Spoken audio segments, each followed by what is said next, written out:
dilarang keras rekam pertandingan Super League. Waduh, ini kalau nggak kalau bisa dipersulit kenapa dipermudah nih? Ini sebuah aturan baru yang bikin kok bisa gitu di zaman era orang megang handphone gitu ya, bikin story, status dan lain sebagainya gitu. Ini kenapa nggak boleh gitu kan ya? Ini kita akan reaction dari laman Instagram inilah Arena dan inilah arena, inilah underscore com yang memberitakan tersebut dan bagaimana reaksi dari netizen. Kita akan coba reaction bersama. Jangan lupa subscribe Aksan Nisa. Terima kasih buat yang udah subscribe. Iya, dilarang keras influencer, reporter, dan media klub tak boleh rekam pertandingan Super League gitu ya. No record no upload Super League 2025 sampai atau 2026 resmi berlakukan aturan larangan keras merekam aksi pemain di lapangan selama pertandingan berlangsung. Aturan ini berlaku untuk semua pihak, mulai dari influencer, kreator konten hingga reporter di tribun media. Alasannya jelas, melindungi hak siar yang dimiliki MTEX dan iLeaks, Super Leagues ya, iLeaks gitu ya. Poin penting aturannya, influencer atau kreator statusnya sama seperti penonton biasa, alat rekam handphone dan kamera dan lain-lain, lokasi tribun penonton maupun tribun media, sanksi video di take down, akun berpotensi dihapus. Artinya meski hanya merekam dengan HP dari tribun, itu tetap dikategorikan sebagai pelanggaran hak cipta dan pembajakan digital. Penyelenggara menegaskan reporter resmi pun dilarang merekam menggunakan ponsel saat pertandingan. Hal ini dinilai bisa mengganggu media lain yang bekerja secara profesional dengan lisensi resmi.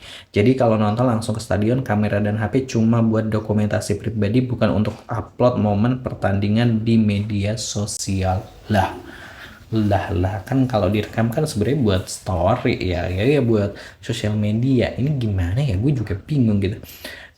Kita bacain dulu komentar netizen.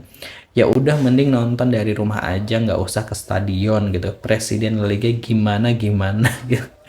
Husnuzon aja, biar kalau ada kasus yang terjadi dalam stadion, masyarakat di luar stadion nggak ada yang tahu gitu ya.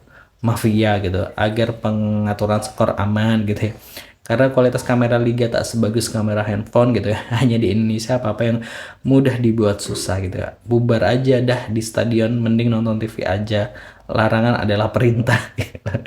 Ganti hak siar aja lah gitu ya. Untuk FIFA kah gitu, pengen kayak Nepal ini mah gitu.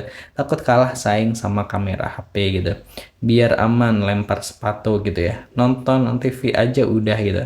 Nepal part 2 kah ini gitu. Positive thinking biar wasit dan pampel bisa lebih luasa atur hasilnya gitu. Gimana bang tanggapannya Karbida FC gitu? Mau maju masih aja mundur, mau maju masih aja mundur gitu. Nonton dari rumah, bisa jadi pengaturan pertandingan nggak nih gitu. Salah mainin ke stadion, boykot TV-nya, kualitas kamera kalah sama kamera yang di tribun gitu ya. Itu MTech Group nggak pernah belajar dari Ganjar sama RCTI apa ya? Udah tak tahu ganggu sepak bola Indonesia bakalan kalah sama supporternya gitu ya. Nggak jadi nonton, ribet gitu. Kerja ya kerja aja lu, gantian PSSI bubar 2030 gitu. Biasanya sih kalau Indonesia udah monopoli terus rugi, PLN monopoli aja rugi. Biasanya sih kalau di Indonesia udah monopoli terus rugi, PLN monopoli aja rugi. Tuh dikasih contoh sama netizen. Indonesia cemas, ribet-ribet, duit-duit, denda-denda, cuan-cuan. Nah itu tadi ya positive people, komentar-komentar netizen gitu. Jadinya malah seuzon ini.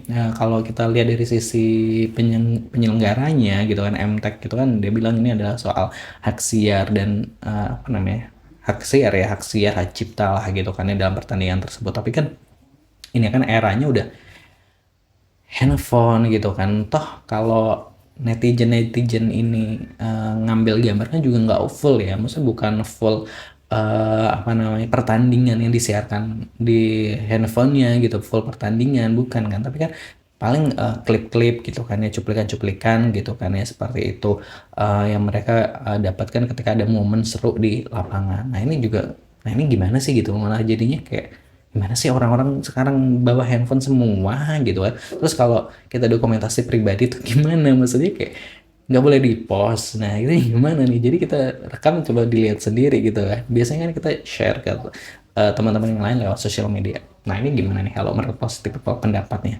Jangan lupa subscribe.